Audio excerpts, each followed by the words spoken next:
So keessa kiyya hordofee dhufa inboxii share walii godha. Haala dhimma araarammaa kanarratti hin dubbadha.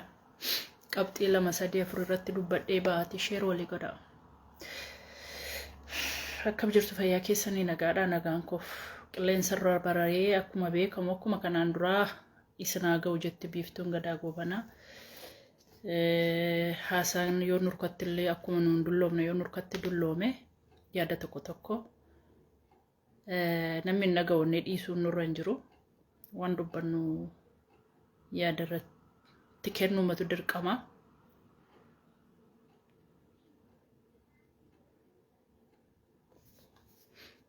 Nama 30 gaa baay'een eeggadhu kuma 30 isiniin gaafadhu.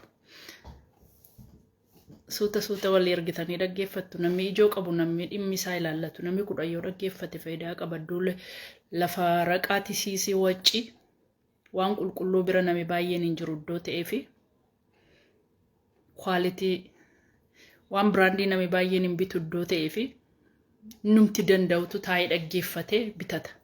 Kanaafu share godhaati nama 30 biraan ga'a. Egaa nen ga'a kuniyyuu share naa godhaa garuu amma jateessanitti namoota akka waamtaniif jechuudha. Nagaa deemni waggaa meeqa miidiyaarra yeroo nagadanne beekeesin nagadadhu.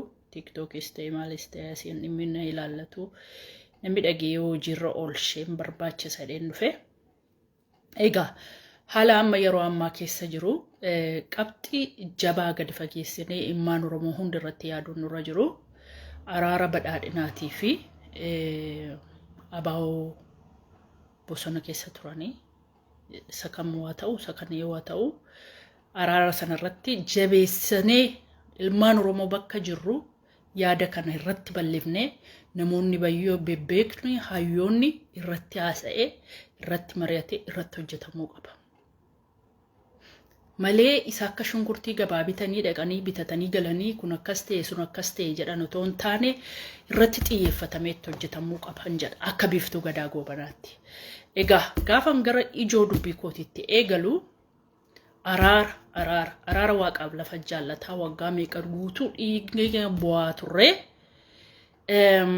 Araara na yaadadha mucaa naannoo kootii yeroo adda bilisummaa Oromoo biyya galee warri dulloomtan galaa jedhee araara bu'ee jennaan maroon caakaa keessatti hafee gareen tokko galani. Garee mucaatan sana maallaqallee gargaarsa ergaafiin ture. Abaa'oon yeroo sana galee mucaan suni Amboo keessatti ambulaansii akka oofu akka hojiin kennamuuf godhamee biyya gadii lixa Wallaggaatii ijoollee isaa haadha warraa isaa gatee baqatee mootummaatti dhaqee harka kennatee. Gaafanni mootummaatti dhaqee harka kennatu mootummaan buufuratee hojiillee kennee fi dhumarratti ambulaansii isaa sun duraa tabalaashoftee isa booddee akkan waan hojjetu dhabee rakkatee karataa ta'ee lafa dhaqu dhabee waan butu dhabee waan nyaatu dhabee dhumarratti garuma bosonaatti deebi'e. Kuni nama bur'eessee yoon mucaa kana yaafadhee nan argadhadhee mana abdii qabaa. Nama dararamee siqaay meeqa argee bosonatti deebi'eedha jechuudha. Galee dhaqee harka kennatee ambulaansii yoo cabde ambulaansiin biraa dabaree kan biraa kennamuuf irra ture sila. Nama dhimma badhaadhina beeku akka nama badhaadhina deeggaruutti akka nama badhaadhina jaallatuutti akka nama badhaadhinni galma godhattu gara fuulduraatti adeemtu keessaa yoo jiraate ana jedhee yaada ture. Nama ammariyadhee lakkisaa ijoollee galte kana. Bakka itti godha jireenya gaarii gochisiisa bakka gaarii jiraachisa warra kaaniif fakkeenya godha warri kaanis akka isaan ilaalanii galaniif godha jedha. Isaan akka mana keessatti bitatanii miilla tokko ala kaa'anii shunkurtii warra abaa'oo bosonaa dhaqanii kukkutaa mana asiimmoo damooza nyaataa ijoollee isaanii mana barumsaatti ergataa abaa'oon akka bosona keessa taa'uuf fimmoo yoo waa hojjetame armee koo qabame abbee koo qabame maaloo qabame dhani officially birrii baajetii achii baasa asiimmoo mootummaa irraa damooza nyaataa jiraatamees dhufee har'as ga'e jechuudha qabsoon haalli ammattiin as ga'e. Warri mootummaa keessa ta'anii waraana caakkaa keessatti gargaaran mootummaa kana keessatti akka araarri bu'ullee hin barbaadan biizinesii yoo inni kun asii kufe isa sanatti darbina maaliifi hojii sagaagaltuu qabu jechuudha. Maqaa maqaallee dha'uu hin dandeenya. Wanti sodaadhu tokkotu hin jiru. Biiftuun namni bitatee hin beeku. Oromoon na bitate. Oromoodhaaf hin haasaa. Oromoodhaaf hin jiraadha. Oromoodhaaf hin na amanuu dhabuu danda'u. Turee garuu ergin darbee haasa'ee furachuu. Hin galaaf. Mucattii sanattanii na yaadatu. Mucattiin sun akka jettee turte. Mucattiin sun guyyaa tokko akka saasoftee turte. Ayi mucattiin sun eessa dhaqxee gaafa karaarraa dhabamu. So kanaafiyyuu wantoota ofii keessanii badhaadhinni abaa'oo fidee ol taraaramoo otoo hin taane jalqaba mana isaa keessaa walitti araaramoo dirqama sarra jira. Abaa'oo masaaraa baatee daansiisni wajjin sirbee galee harka kenneedhanii ilmaan Oromoo sassaabanii ofuma keessanii yookiin leenjiftanii achi keessa kaa'attanii araarfachachuu dandeessu. Fakkeenyaaf akka kootaatti yookiin namni tokko lama keessa jiraachuu danda'u warruma sin beektan deebistanii fiduu dandeessu. Ergi abaa'oo wajjin araaramuu dandeessanii akkamittiin maroo wajjin araaramuu dadhabdan dhugaa yoo dubbannate yoo maroo dhooti kan citee bahee furate namicha sana akkamittiin deeffachuu dadhabdan. Akkamittiin waraana kan addoddoodhaa dhaxxanii akka nama shunkurtii kaayee madabiidhaan furattanii galtu. Akkamittiin maaliif namicha sana wajjin haasoftanii xumuruu dadhabdan. Warra kana wajjin akkamittiin wal amansiistanii warri kunis ta'e kaayyoodhaaf baanii inni soo kaayyoodhaaf bee maaliif isa amansiistanii gara qeetti deebisuu dadhabdan. Rakkoon maaltu jira? So kunuufuu namni beekuuf nama hubachuu danda'uuf nama itti yaaduu danda'uuf kun gaaffiidha. Kun gaaffii guddaadha. Abaa'oo isin har'a galfattan kun immoo na amana. Ji'a tokko lama biddeen nyaachiftanii gaafa hareerri karoorri keessaniif adeemsi keessaniif wanti isin fiddaniif wanti isin manatti galchitan akkaataa isin gashin hin taane already leenja'ee jira. Already sagoo rukutuu bareera. Already saamuu bareera. Bofa mataa rukutanii biyyoo irratti yoo fannisan maal godha biyyoo arraabbatee ka'ee fayyee. Simatti ganaa dhumaatiisa garmalee hannasa garmalee rakkina sa garmalee dhumayatti garmalee isa nurratti kaastanidha. Akkuma durii madhee isaanii qabatanii dur caakkaa keessa beeku malee biyya katamaa keessa hin beekan. Katamaa keessatti amma waan isin taatan tokkoon keessan Adaanechi kee lafa seen jirtutti qawwee funyoodhaan isii kukkutu. Abiyyi kee karaa ittiin argame marzee afaan kaa'anii ajjeesu. Warroota taayitaa irratti ammallee karaa biraatiin dhangalaasuu danda'u. Jaroota maqaa baa'ootiin fiddan maqaa Oromootiin fiddanii manatti galchitan bakka gaariitti gootanii warroota naggaadeef Amaaratu nu ajjeesettee utuu Amaarreen ajjeesin Amaara nyaachisuudhaaf teessu. Media page qabattee page gurguddaa qabattee utuu sabni biraa waan tokko hin godhin nuun akka kuwaasii warri miidiyaa irraa Oromoon Oromoo keenya irratti Amaarri kaate hinduuna malee Oromoo keenya Amaaraaf hin dabarsinee laannoo akka gowwaa jedhee akka Oromoon achi jiru warri miidiyaa irratti jirta warri isinii kaffalame warri mana itti isinitti kenna warri jiruu isinii kennan warri beekamtii qabda warri page gurguddaa qabdan immoo akkasittiin Oromoo kakaastu.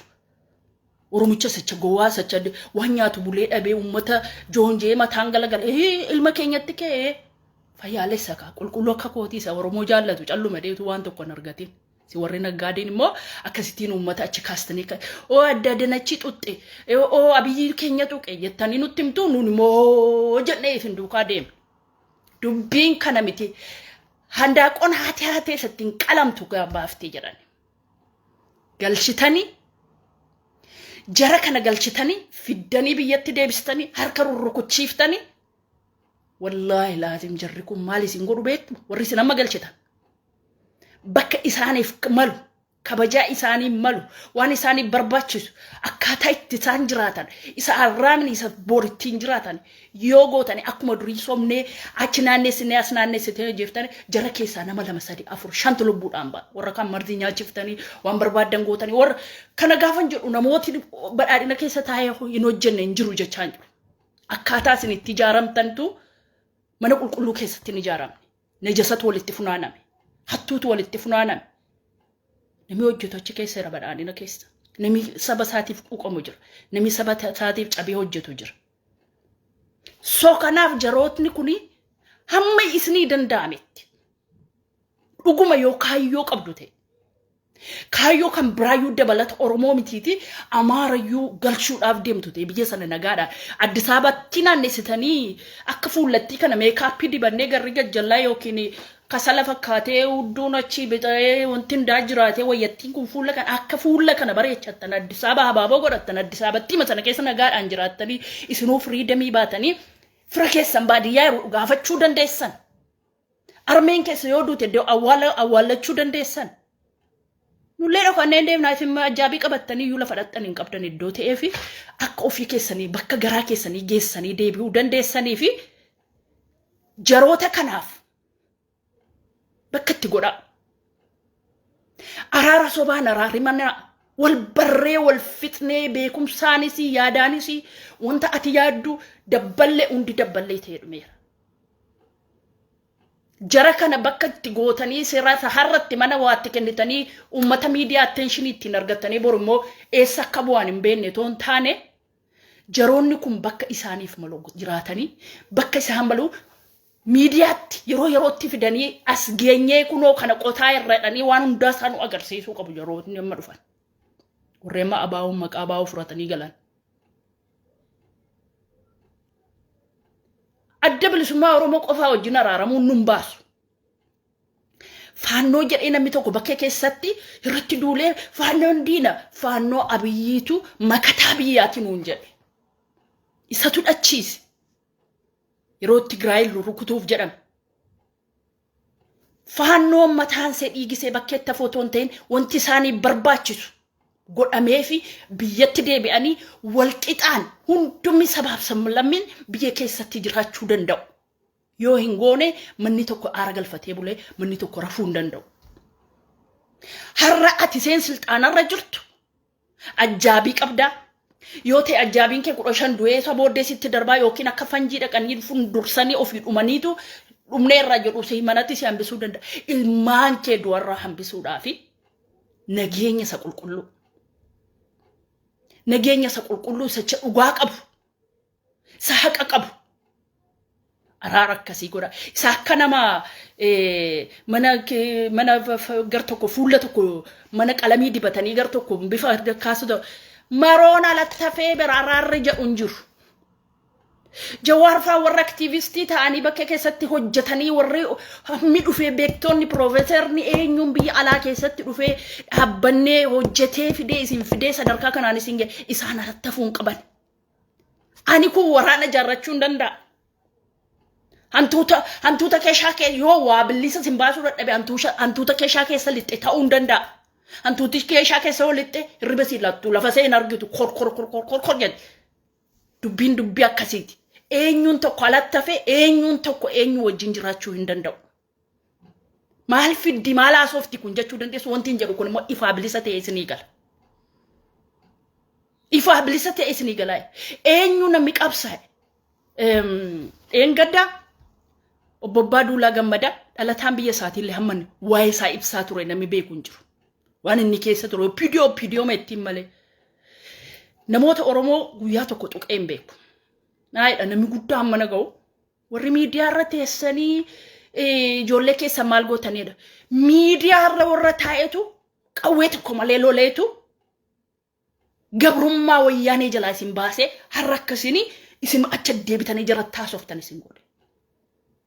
Mata miidiyaa irra namooti tokko maxxansaa jirtu miidiyaadhaan warri biyya alaa jiran nu keessan jiran. Warra biyya alaan jiraanni har'a sadarkaa fooqii furattanii lafa furattanii waan meeqa keessa jirtanii hin argitanii jaanu warri ispeeshaali warri waggaa 5 kana keessa sooromtan warri miliyooneroota waggaa 5 taaksii isaatu Jawaar faadhaa kaffaltanii ana faadhaa kaffaltanii Abiyyi futoon taane harka duwwaa warra miidiyaa jettu amma gaan darbe ka hin bari'u seetee udaan mana keessatti adde isinitti hin deebi'u seetanii akkasiin ta'ina haqaaf dhaabadhaa. Namni akka koo Abiyyi deeggaruu hin jiru. Namni isaaf lubbuu isaa dabarsee kennullee hin jiru. Waan meeqa ta'ee waan meeqa afaan kiyya qabadhee waggaa meeqa isa deeggaraa ture. Sana miti amma kaayyoon waa'ee deeggarsuuf deeggaruu mini waa'ee jiraachuuf jiraachuu dhabu. Kanaafuu inni sanyii wajjinis naraarsee maroo wajjin akkasin araaramtan abdiin godha. Inni maroo wajjin isin araarsee Jawaar faa wajjin warra miidiyaa wajjin akkasin araaramtan isin godha. Warroota akka Tanaaftee faa akka Tsaggaayee Araarsaa faa akka Jawar Muhammad fa warroota iconi ta'an profesorota udaangoota immoo karraa kukkufistanii doktora degree birriidhaan bitameen masterity birriidhaan bitameen sirriitti haqaan danfee fide akkaataatti fide waggaa 16tti danfee waggaa 16 keessatti umurii meeqa qixxaa meeqa nyaatee mana kiraayii meeqa kaffalee fide vaaliyuu isaa iddoo beekuu fi vaaliyuu isaa dabarsee isinii kenna iddoo ta'eef warroota sirriitti baratan sabitan otoo hin taane isa mileeniidhaan birrii sobaatiin bitanii fidan otoo hin taane isaaniin illee araarama. Isaanii wajjin illee araarama. Araarri hundaadhaaf waaqaaf lafa hundaadhaaf isa sobaan araaramina.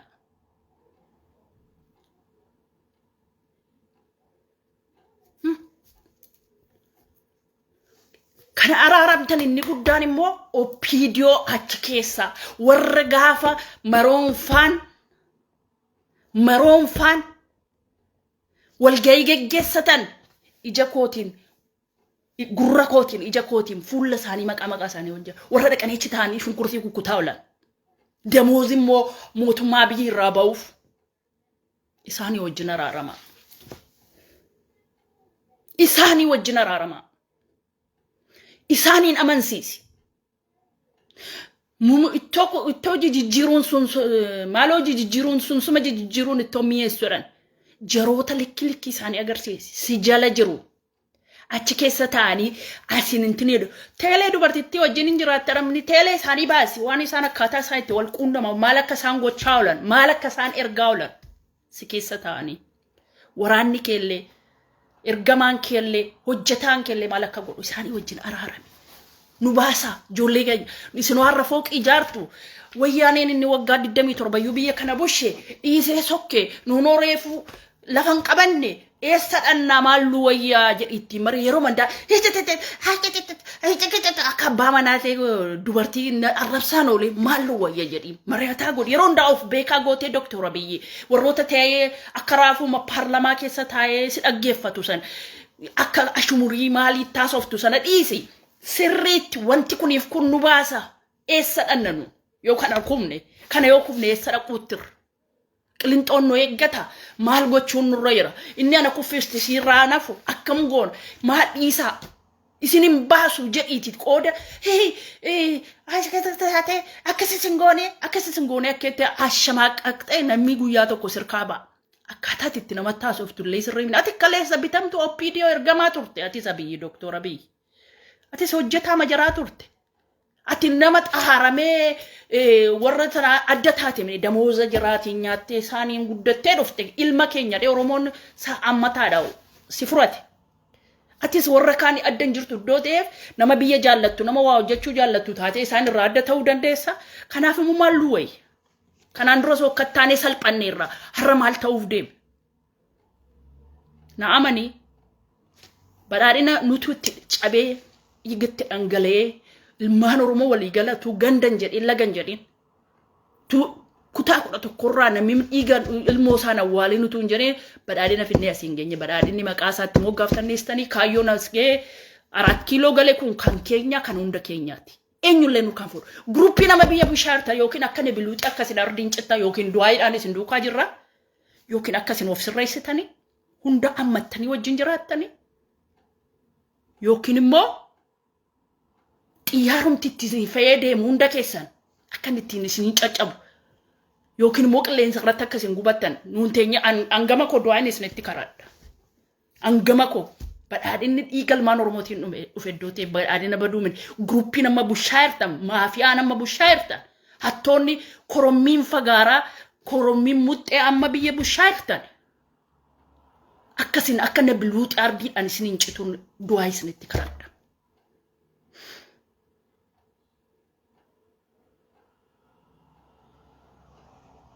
Akka na biluuxi akka ardiin isiniin citu kanaafiyyuu araara jettanii waamtanii garee tokko tuffachiisuuf boo atomaan fiddu ati maalin fiddu ani wayin fida biiftuun gadaa qobaashee waan fiddu qabdi namni waan hin finne qabu la namni asirra taa'ee na dhaggeeffatu kun hundi mataa isaatti gahee mataa isaatii qaba inni ana mormullee inni na deeggarullee inni na arrabsullee gahee mataa isaatii qaba akkaataatti qabsoon kun as ga'e hin beektan amma dheengadda du'a fiilmii biyya Tigraayitti hojjetame dubartii mormii gadi cite Dhiiga Oromoonni meeqa dhangala'aa jiru isa walitti hidhanii miidiyaa kanarra deemsisu. Isa Oromoon du'ee dhiisanii.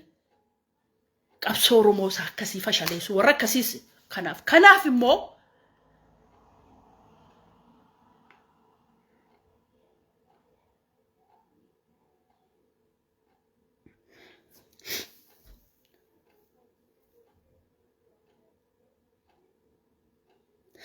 rakkoo guddaan achi keessatti jiru isa tokko kuffisuu fi isa tokko ol harkisuu rakkoo guddaa Itoophiyaatti fidaa jira. Akka biyyaatti na dhiba garuu. Isa tokko kuffisuu fi isa tokko ol harkisuu fi isa tokko kuffisuu qabdu. Kun nun baasu.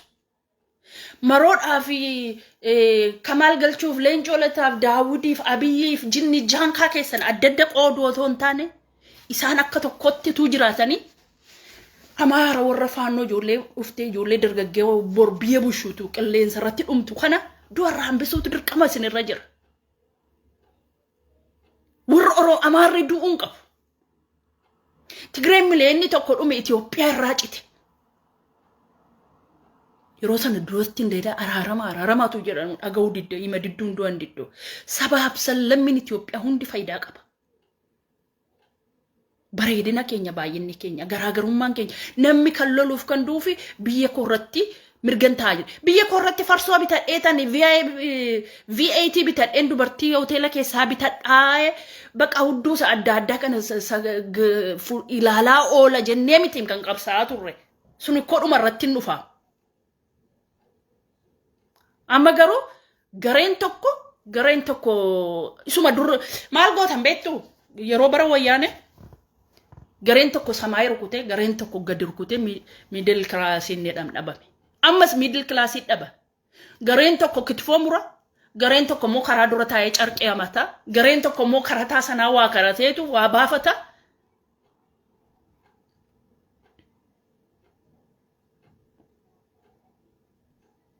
Kana keessaa ba'uu qabna isiniin jedha. Dhaamsa koo kana aynoo baay'een keenya wal dhaggeeffannaa akka maleekaa zamaayitti akka dhaggeeffattan nan beeka. Araara amma araaramtanii hunda isaanii wajjin akka araaramtan abdiin qaba. Waan inni barbaade wanti inni maroon addatti barbaadu maal tura? Maroo kuffisuuf, maroo aarsuuf, maroo wallaahi isin nama tokko wajjin dhaabbatee hafa malee xiiqiidhaan biraan deebitan. Yeroo namni harka isinitti kennee hundi isaa jedhe jaljeessan bilisoomsadhee jiraate iddoo ta'eef jaljeessa biyya keessaa sitti boombii keessatti fidee sitti faffanaddaasisee waasi godhaa jiraata malee waan inni jedhe yoo hin guunneefi isinitti deebi'uu hin danda'u. Amma dubbii xiiqiitti galagalaa jira.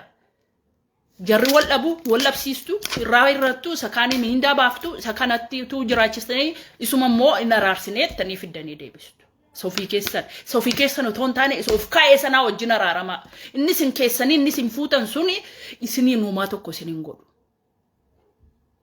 Dhaaba kanatti rakkannee finnee siin geenye iddoo ta'eefi rakkannee namni diinatti bitannee ollaan illee oduune namni nu gaafachuu dhabee har'a warri isinii wajjin fira taanee eegee jala isin deenyee nu dubbisuu dadhabanii nagaa nu gaafachuu didanii akka faxiisaa ta'anii jibbamnee isin deggerree fina yaasiin geenya akka isin baddan hin barbaannu too hojjettanii nutti tola garuu yoon hojjettan ta'e immoo akka ardii kanarraa dhabamtan rabbiitti si karatta har'a isinitti himaa rabbi uumaa addaa tokko kan naa kenneedha. Uumaa addaa tokko rabbi kan naa kennee na uumeedha. Nabame balaan isinitti karadha taa'e maafin callise miidiyaarraa. Ummata dararamtee, ummata beeloftee, ummata gubattee akkasuma ciincoomnee abiddi nutti qabamnee abiddi walitti naannee dhagaa kaasnee wayyaanee kuffeemne. Badhaadhina immoo gola keessan keessa beennaa maal salphaattiidha. Kaanee wal kaasneetu nan argitu. Kaayii jennee jalqabnaan balaa isinitti buufnu. Nama meeqa fudhadhaa kaalaalaa akka nama biluuxi bishaaniin gadi isin naquu dandeenya. So kanaafiyyuu ummata Oromoo madaasaarra hin deddeeminaa madaasaatti shaboon naqinaafiiti. Isa waan barbaachisu isa sobdanii jaarsa sadii maal gurri keenyatu dhaga'u maroo wajjin araarama. Maroo wajjin maroon diina miti ilma Oromooti. Jabaa taanaa waggaa jaa wal qixa silxaanarra teessan bosona keessa taa'e. jabaatanan jabaa kana mungalchita yoo ta'e abbaa barbaadan achitti keessaarra waraanan kanan galchee borkanan galchee inni iddoo kan qotaatan silkii bilbileen kaasatan kaasala silkiidhaan irratti himnaa so amma miidiyaa waan isinitti himnan nageessa kan isinitti himnuuf akkasin of sirreessitaniif isaa wajjin araaramaa isatu sin barbaachisa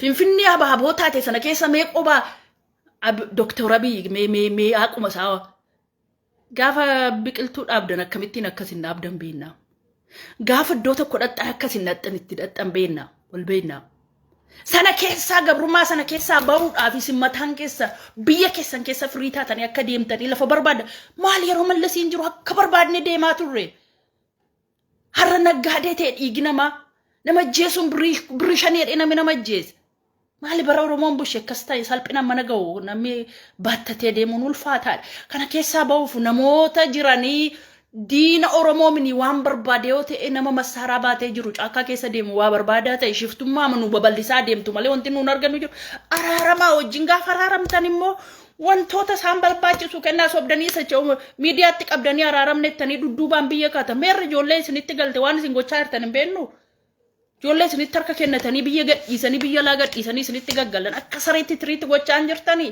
kun isin baasaa kabajaa namaaf hin qabdan maali zallee namni tokko yoo deeskii tokko irra nama sadii ta'ee deeskiin tokko akka nama sadii baachuu danda'u akka nama lama baachuu danda'u beekaan guddanne namni utuma jedhee ulee horii achi deddeebisuu dhufee silxaanatti ol ba'u rakkisaadha amma biiftuu futanii yoo silxaanarra keessan gudii isin gooti.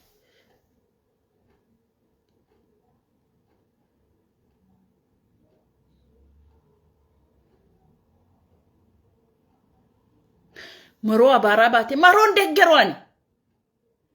Maroo deeggaree miti anduk maroo wajjin araaramantu furmaata fidan siniin jechaan jira. Maroon mayyuun deeggarooni. Walumaa gala maroo mini abaawaa adda bilisummaa Oromoon deeggarooni. Garuu dhugaa jiruutu immoo yoo haasofne dirqama. Maroo abaaraa baatee amma moontine no maroo hin deeggaru har'as boris hin deeggaru. Adda bilisummaa Oromoo har'as boris iftaanis hin deeggaru. Ani badhaadhina guruppii ammaa kana immoo akka isheen dhabamtuun irratti karataa jira.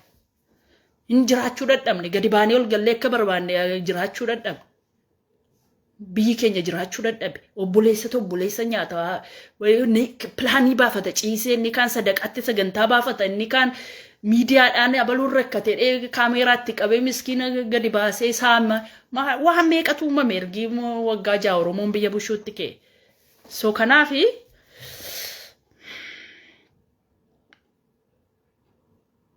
kanaafi galatoome boru achuma irratti maqa TikTokii korratti dhaqinaa darbe so kanaafi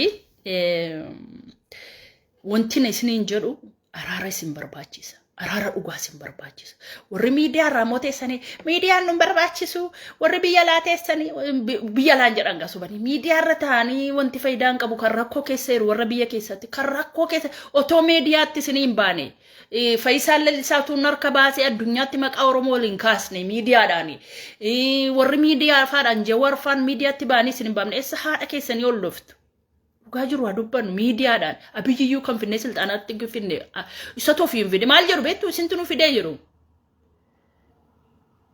isintu nu fidee hawaasa Oromiyaadha waan isa malu mootii isa malu kennaafi Oromiyaadhaaf waan isa bushuu malu Oromiyaan burjaajii guddaa keessa jirti maal goona Finfinnee qofa Finfinnee jannata min albaataa kan sabaaf sablammi Oromiyaan kaan gara daaraa ta'aa jirti isaaniin nu guddisaa isaaniin namoota isaan malu Oromiyaadhaaf malu tinu fida abaluu goota abaluu haasaatti cabse abbaatti cabsa maallu godha haasaan ollaa wajjin buluu barbaan naannoo keenya wajjin buluu barbaan sanaannoo wajjin ijaarame biyya hundaa ijaarame guddina biyyaatiif lolu abbayyaaf wajjin lolu Itoophiyaa nagaa seessisu wajjin lolu ollaa wajjinuu nagaa jiraachuu qabna achi deemee gadi bee warratti akkasii akka goonadhani ajandaa baasanii uummata miidiyaatti kennanii Oromoo keenya tuqame inni akka gowwaa iyyaa ol sana dhiisaa sana nuu dhiisaati araara dhugaan waraaramaan isiniin jedha kana asumaan axumur baay'ee haasa'uun barbaadu baay'atee fi meeshaatti hin fe'an yoo dhageessu ta'e kana kan biraa yeroo darbe mucaa eenyunni mucaa kara deemaa jedhan tokko miidiyaa kanarraa yeroo duraanillee baay'ee tokko itti dhiyaadha. Miidiyaa kanarratti illee natu fidee dhufe. Kara deemaatu qabamee, kara deemaatu nama du'aa baasee, kara deemaatu akkas godhaa. Ama ciruu kootee deengora. Inni tokko abaa'oo wajjin jiraa jedha. Inni tokko shimallistuu massaaraatti kennee fuudhee intiniidha ergaa jiraa jedha.